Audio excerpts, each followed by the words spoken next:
kind of maybe know they were born in a certain sex, but they're wanting pronouns for the other sex. What do we as Catholics, how do we address that? Well, I think one, we got to do it on a case-by-case basis. And I say that because, like, let's say you have parents and they've got a 12-year-old daughter and she comes home from public school and she says, Mom, Dad, I'm trans. You know, my new name is Robert and I want you to use he, him pronouns for me. What do the parents do? It's like, okay, well, we'll follow your lead, kid. It's like, no, that's not really the right approach for that kid. If hearing their birth name or their actual gender pronouns is a source of considerable distress to them, and it could really create a massive rift in your relationship with them that would make it impossible to build any relationship and kind of gently lead them to the truth, then I would try to avoid using pronouns altogether as much as you're able to. Because typically, when it comes to he, him, she, her, whatever pronouns, you know, these are third person pronouns. They're typically what you use when you're not talking to the person. When you're talking to the person, the nice thing is we've got you in the English language, right. and that's neither male nor female. And so what I would try to do is try to avoid this, but if it does come to a head, and it's like, well, hey, I noticed you're not using this, and I want you to use that. What you could say is, look, you know I love you and I care about you very much, and I would never want to do anything to hurt you. And so I want you to understand that I know that this is very important to you, but I also know that I would never want to be dishonest with you. And I feel like if I were to use that pronoun in reference to you, I feel like I would be, in a sense, lying.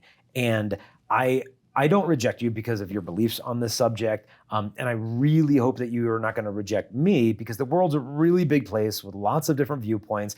And I think we can all coexist peacefully while loving each other and respecting the fact that we have differences. Now, if you take this approach, hopefully they'll receive it well, if it's rooted in love. I know one boy came out to his aunt and, you know, as trans, and, you know, my name is this, these are my pronouns. And the aunt's like, well, you know, I love you, so I'm not going to call you those names. I'm sticking with, you know, your original name.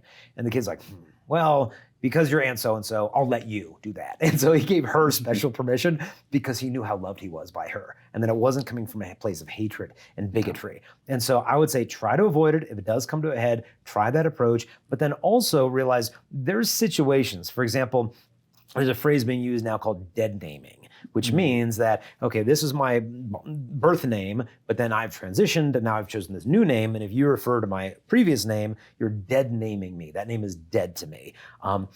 Imagine being in a workplace and you work in HR and you realize from files of this person's process of application years and years ago that they used to be, they're biologically female, but they're identifying in the workplace as male. All of their coworkers only know them as male. They look male, their voice is deeper, they've got a full beard, but you know that this is a biological woman. Is it your job to be like the gender police and be like, hey, red flag over here, we're gonna call you Roberta, you know, and I'm gonna refer to you as she. You could probably pretty easily see that's a lack of Christian charity. Okay, if that person wants to disclose their biological sex, that's up to them.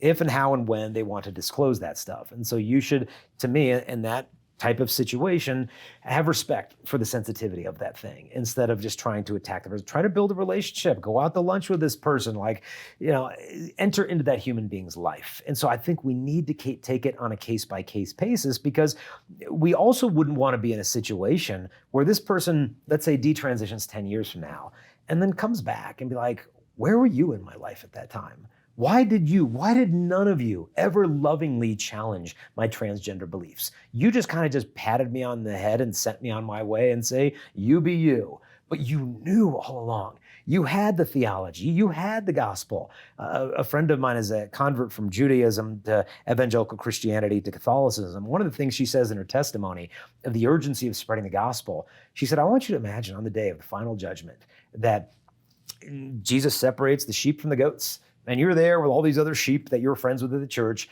But then across this chasm, there are those that, you know, are destined to a life of, you know, damnation because of the choices they made to reject God in this life.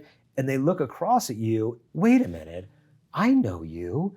I worked with you. And you knew this was the Messiah all along. You knew this was the church with the fullness of truth. And you never said anything.